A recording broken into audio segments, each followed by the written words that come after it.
terre, payer la cuisine, payer l'agencement, tout ça. Oh là là là là. Comment elle était portée?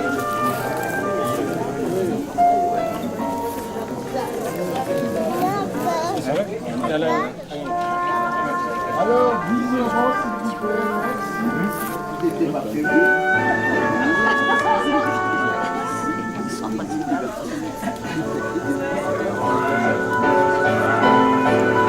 Madame m'abuse.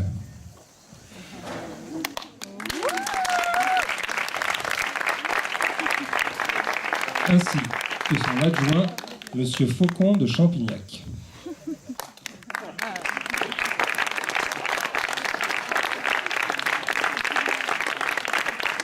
Les habitants sont sous le choc. Les langues se délient peu à peu.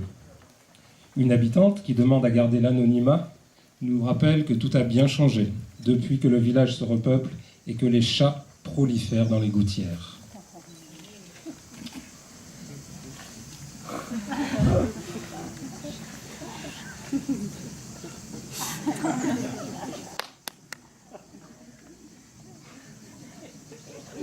Un autre parle du loup, réintroduit dans nos montagnes par des escrologistes.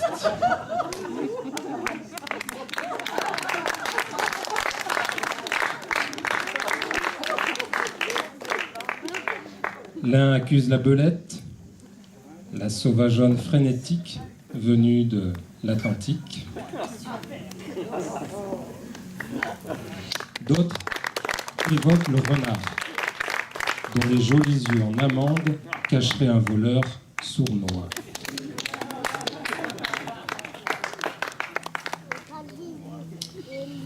On susurre qu'un mystérieux poulet anglais trafiquerait nos poules françaises cachées dans une grosse berline noire pétardante.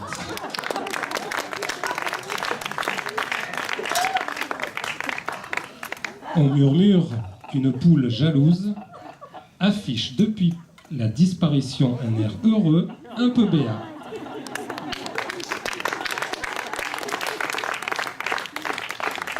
On se plaint d'un bouc émissaire, je cite, « pas vraiment comme nous autres ». On évoque le vol noir d'un corbeau, trop proche des maisons.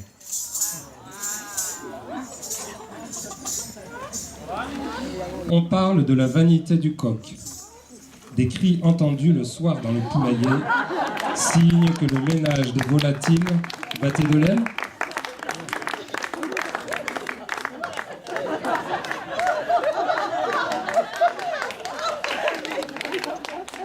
Tous et toutes nous témoignent leur désarroi. La nuit fut étonnamment calme. Ce matin, l'émoi dans le village était encore important. Une première réunion publique pour essayer de dénouer l'affaire se déroule en ce moment même. Chacun se pose la même question lancinante. Mais où est donc Ornicard ?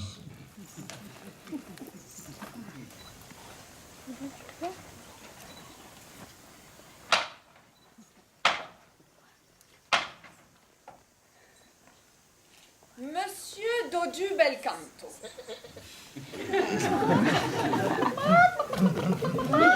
Vous êtes le responsable du poulailler communal, n'est-ce pas? Votre contrat avec la mairie stipulait que vous deviez garder un œil sur la croupe de la disparue. Oh, ma pauvre dame, je suis le coq le plus triste au monde. J'ai perdu ma meilleure poule. Elle était d'une beauté éclatante et faisait la fierté du poulailler communal. Avec cette affaire, je pressens que ça n'est fini pour moi. Allons, allons, ne nous laissons pas aller à la mélancolie. Quand vous êtes-vous aperçu de la disparition?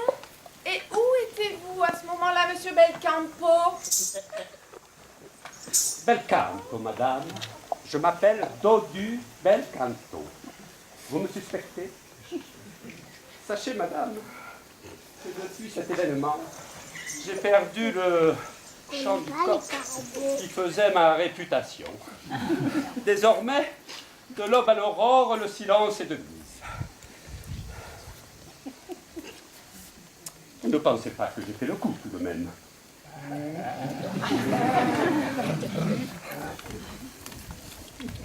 Monsieur vous ne répondez pas à la question. Où étiez-vous? Je me permets d'intervenir. Il est bien vrai que ce bon coq a l'œil sur toutes ses griefs. Il ouvre l'œil et le bon, si bien qu'à peine prend un peu le large, il nous vole dans les plumes. Et puis, je sais bien, moi, qu'il était à son poste, puisque ces temps-ci, nous nous étions beaucoup rapprochés. Pendant que la porte se l'est dit, et toutes ces poulettes étaient occupées à couver. Mademoiselle Poulpoulgue, je crois que vous avez fait votre BA. Vous avez bien défendu ce bon coq qui pourrait se voir transformé en pâté de coq. Quel dommage ce serait! Ah, duchesse, j'entends vos sarcasmes, mais je n'ai qu'une seule chose à vous dire. Allez vous faire cuire un œuf.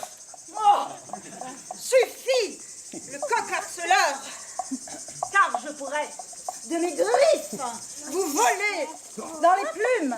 Vous auriez alors beaucoup moins belle amie. Ouh là là, ça piaille, on se croirait dans une basse-cour.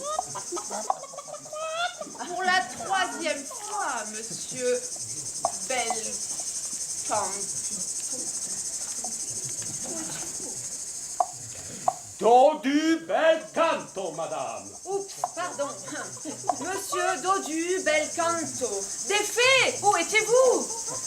Eh bien, comment dire, avec le changement d'heure, lorsque je me suis réveillé, le jour était déjà bien avancé. Et je suis un peu dur de la feuille. C'est comme l'œuf et la poule. Je ne sais pas quand et comment tout cela a commencé. Je vous fais remarquer qu'il n'a toujours pas répondu à la question. Il était avec moi. Enfin, nous étions ensemble. Poursuivez, mademoiselle Poulpoul Girl. Eh bien, comment dire nous étions à la saute. Oui, mais encore. Eh bien, le lever du soleil est tellement magnifique là-haut. Mais enfin, c'est une histoire à dormir debout, monsieur le coq. Cocounet. Nous sommes démasqués.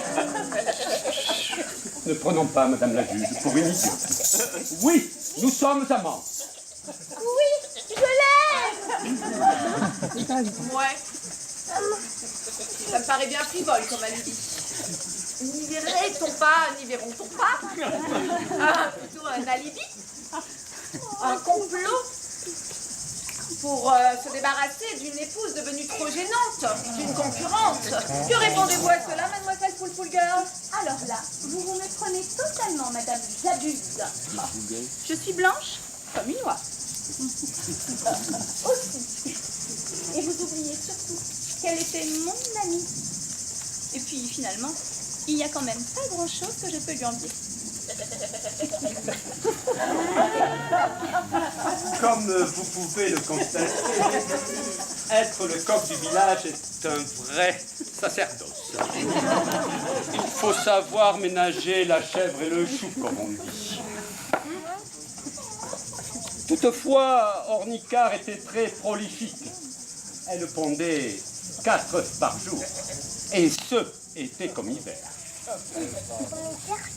Elle était certes une bonne petite pondeuse, mais elle ne peut pas se vanter, tout comme moi, d'avoir été l'une des meilleures danseuses du Crazy Coq lorsqu'elle était jeune poulette.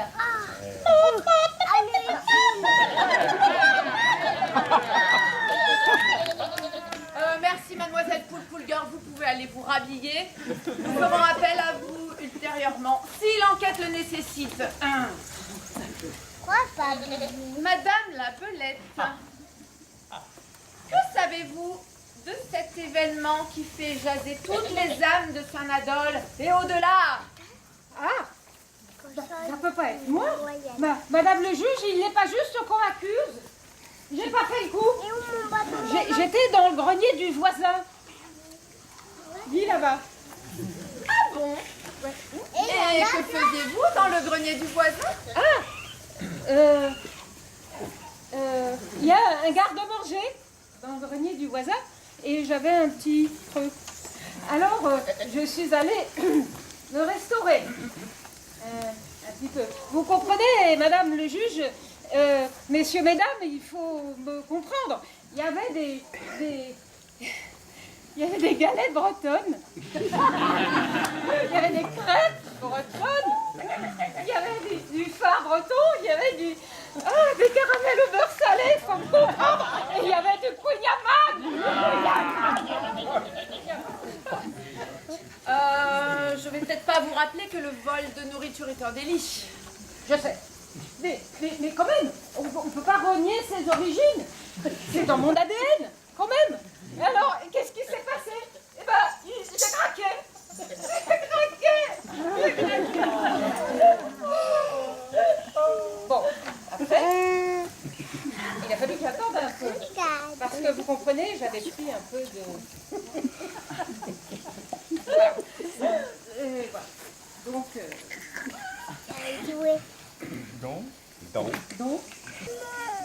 je ne pouvais plus sortir. Ne dit-on pas, madame la belette, que qui vole un œuf vole un bœuf?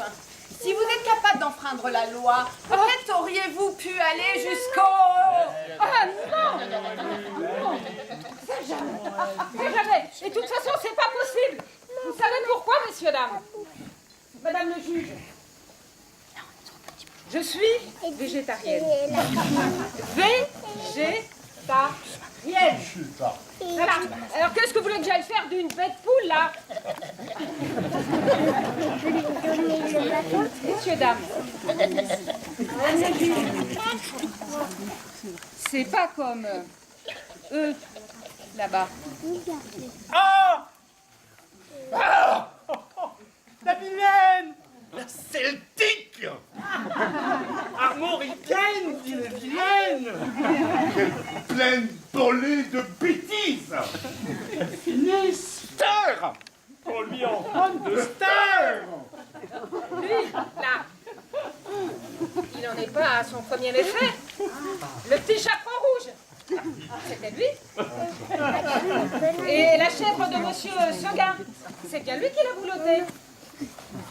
C'est fable, madame la juge, fable que tout cela. Quelle n'a pas tort! Quant à l'autre, là, le perfide, le sournois, l'hypocrite, à la parole mielleuse, il a bouffé son croqueton au rouge corbeau. On sait comment? Pas besoin de rappeler des faits. Eh ben, moi je vous dis, madame le juge, messieurs, dames, c'est lui ou lui, ou tous les deux. En tout cas, c'est pas moi. Oula! Faut qu'elle se calme, la belette bretonne. Elle va pas nous sortir tout son La Fontaine. Il y a prescription, non?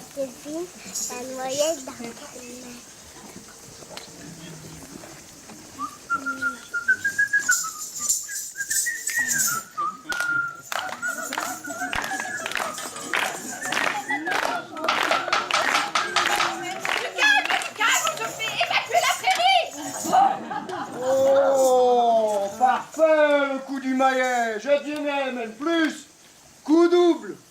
Mais taisez-vous à la fin! Serre de la buse n'a point, pas plus que son bec pointu. Moi, je sers plutôt de bouc en train, et je desserre les idées reçues. Je trouve vraiment que tout cela est mignon et très réjouissant. Et je vois, Dame Belette, que vous avez retrouvé tout votre allant. Je ne peux désormais plus vous appeler Dame Boulotte. Il fredonnait, chantant le boule, le renard et la boulette. En tout cas, sachez que vous m'avez diverti plus d'un soir, chaque soir que j'allais vous voir sur le grenier au travers de la lucarne. Combien de soirs je ne puis dire, mais le spectacle de votre au travers de cette lucarne étaient des plus réjouissants. Je vous assure, vous, toute seule, dans ce grand grenier, tout vide. Je vais vous déshabiller. Attention, attention. Saucisson. Ceci est donc un légume que je ne connais pas. Je croyais vous avoir entendu dire que vous étiez végétarienne. Végétarienne. Pièce à conviction. Vilaine petite menteuse. J'ai oublié de vous préciser un petit détail. En fait, je suis flexi. Végétarienne.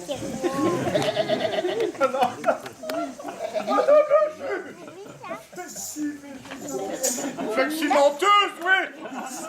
Oui, tout à fait, le loup. Je dirais même plus fleximenteuse. En tout cas, madame le juge et messieurs dames, vous serez d'accord, hein? Quand on est ramollo, un petit coup de saucisson. Avec un coup de rouge. Un petit coup de saucisson et ça repart. Il n'empêche, malgré cette petite entorse au principe de vérité, La vérité est selon Saint Quignana.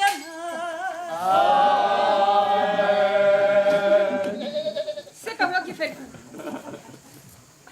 Moi je vous le dis, regardez les deux fourbes là.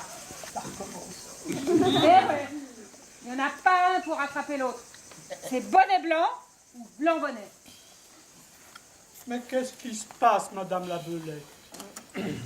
Encore cette vieille histoire du corbeau.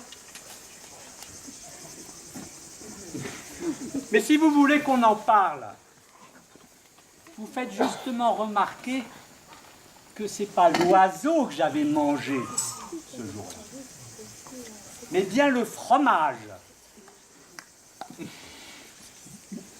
Pour ce qui est de cette pauvre poule, ça peut pas être moi. J'étais pas là ce fameux dimanche. J'étais à une fête à Saint-Nadol. Ah, mais le rookie! Mais le roublard! L'archimenteur!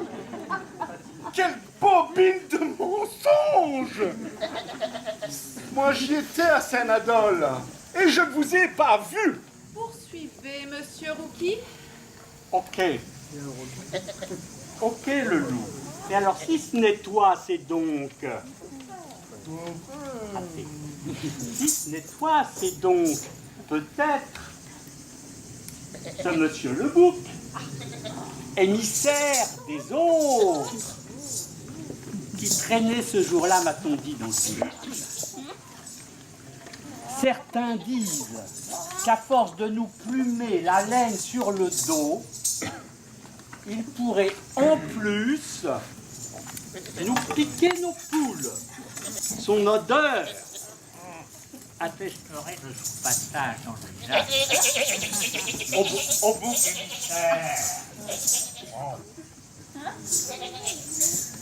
Voilà qu'il nous sert sur un plateau son fromage, mais qui nous prouve que sous son air goguenard, il n'a pas croqué dans le col vert du canard. Un canard, maintenant. Mais qui parle d'un canard? Hormis car, il y a une poule tout de même. Mais oui, c'est une poule. Et cette histoire me rend très triste. Dieu qu'elle était belle, cette poulette. Je l'aimais beaucoup. Elle était à croquer. Ce que je lui avais proposé à plusieurs reprises de la croquer sur le vif. Elle n'a jamais accepté, elle.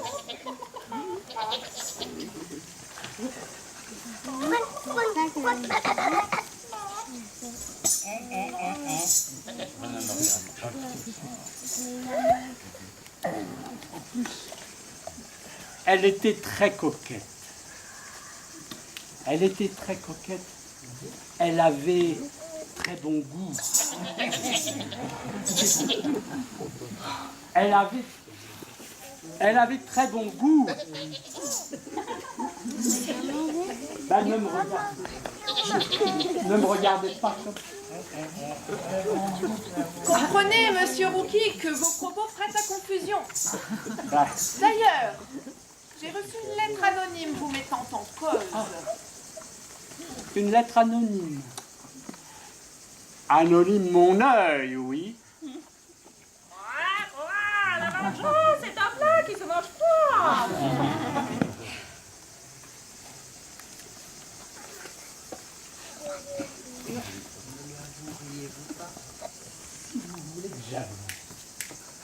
Alors oui, j'avoue. Et voilà. Je les ai tous croqués. Je les ai croqués sur le vif, mais je les ai croqués au fusain ou à la plume. J'ai croqué la buse, j'ai croqué tous le bouc, le renard. Mais surtout, j'ai croqué dans ses œuvres le loup.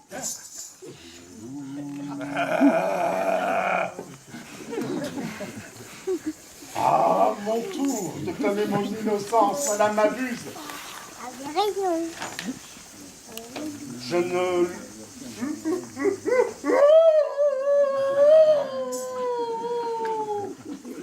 voirai pas par quatre côtés. Je suis loup, certes, mais je suis loup blanc comme neige. Je rêve d'un monde où loup et agneau boiraient ensemble au même ruisseau. J'aurais voulu être un agneau. Allez boire tous au même ruisseau.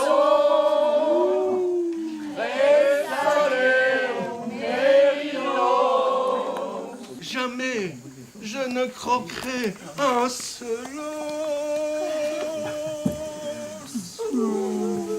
Il ne va pas nous faire le coup de la Newsday. Je rêve d'un monde où les poules viendraient le soir s'endormir sur le ventre de loup bienveillant. Loué soit ce nouveau monde où il n'y aura plus de poules au pot.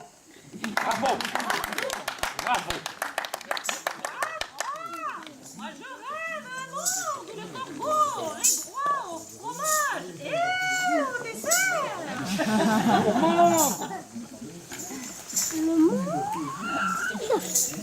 Le bic émissaire, c'est sûr, sert les intérêts du loup. Grâce à mes ébats tout fous dans le pré de Monsieur Seguin. Loup, m'entends-tu? De mes chevrettes, tu as le béguin. Poursuivez, monsieur le loup. Madame m'abuse. Croire que j'ai pu manger cette pauvre poule est totalement...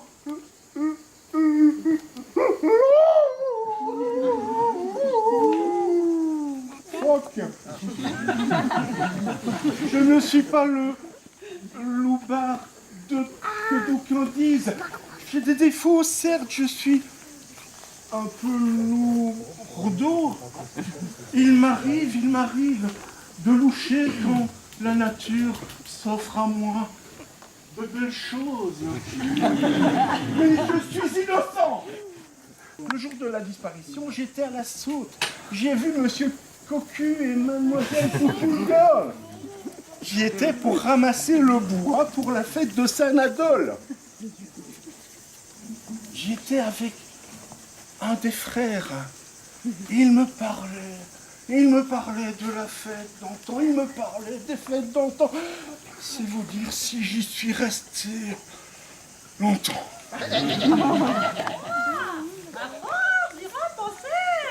Il me semble bien avoir entendu ce soir-là une voiture un peu bruyante, dont les pneus crissaient sur la route. Ça m'a paru lourd. Monsieur Chicken Soup! Monsieur Chicken Soup?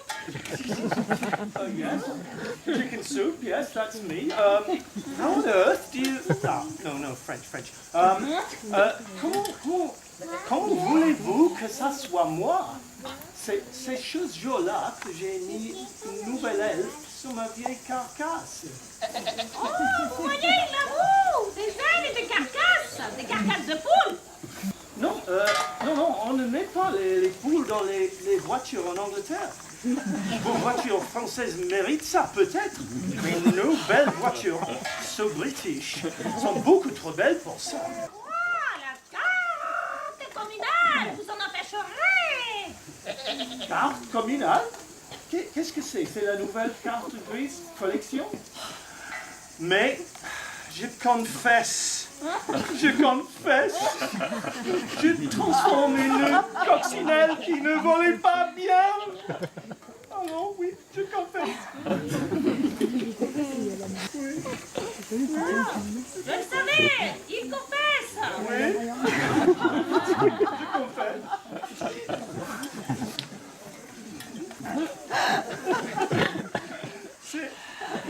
Ils sont tous roublards, c'est British. Speak English. Ok, mais oui, je transforme une coccinelle qui ne roulait plus en 4L, ou peut-être en Chevrolet, Peugeot. Mais, Madame Bisgatti, je vous rassure que j'évite les Fiat de poule.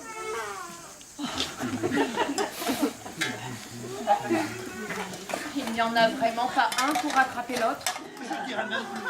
Il n'y en a pas un pour rattraper l'autre. Cette histoire va nous faire devenir chefs. Monsieur Faucon de Champignac, vous qui avez pris tant de notes, pouvez-vous nous faire une synthèse de manière claire et succincte? Levez-vous, s'il vous plaît, tous à la barre. En résumé, j'ai, après m'être présenté, Monsieur Faucon, présentement assistant Madame Mabuse dans son travail de perspicacité, éclairant à coup sûr cette sombre histoire.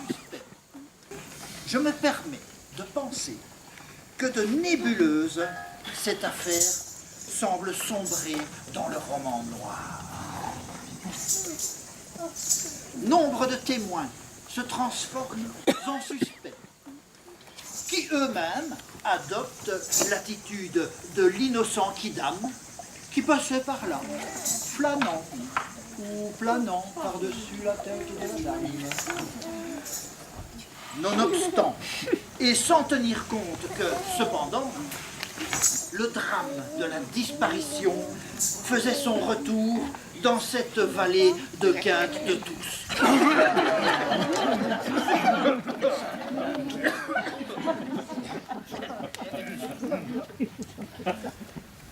Quand donc sortirons-nous des affres du mensonge, de la dissimulation, de la suspicion, pour entrer enfin dans la lumière de la vérité?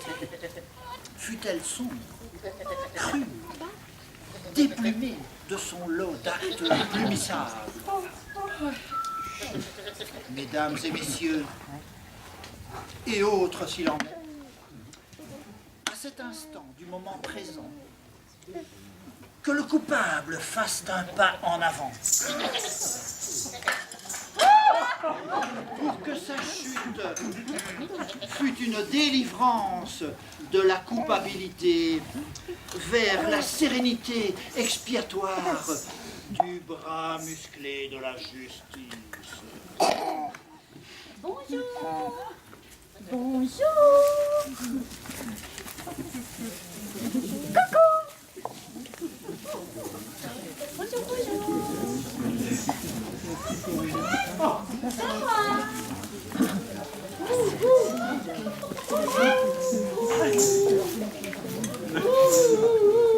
Dites-moi pas que c'est pas vrai! Oh, Victor est de retour! Ma poule au Diodo! Non, pas elle. Mais si. Oh, comme c'est gentil, vous vous êtes tous réunis pour fêter mon retour. Quelle charmante attention et admirez ma nouvelle progéniture. Mais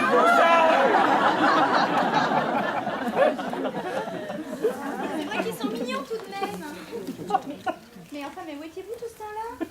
Eh bien, j'étais là-bas, dans la chapelle, couvée au frais. C'était bien tranquille.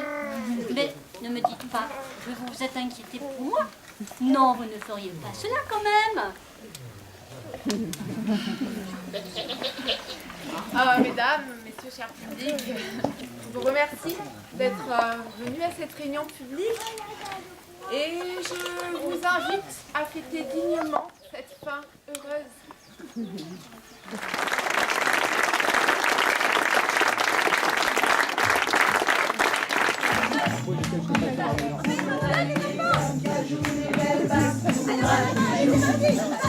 Entends la conversation devant la grille et l'opinion qui crie. Tous les gens. Il y a une sélection, c'est normal, on est à tous le même journal. Comprenez-moi. Comprenez-moi. Bien, Rosa. On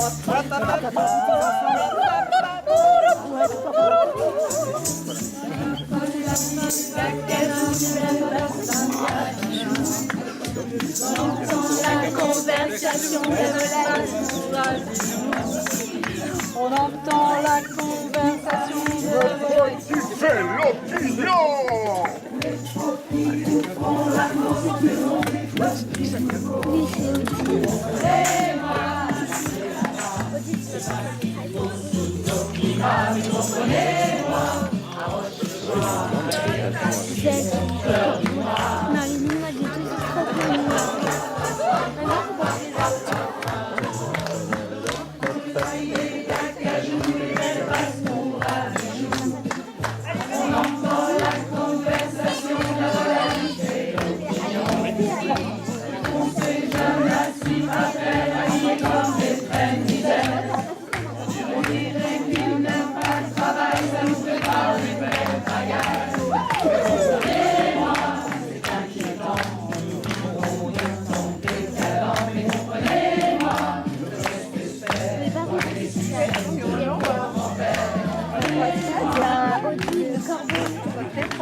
Notre ami Jurg qui aurait pris plein de plaisir à être là ce soir. Voilà, et puis je voudrais aussi avoir une petite pensée pour tous ceux qui ne sont pas là parce qu'ils sont malades, tous les habitants qui n'ont pas pu se déplacer aujourd'hui.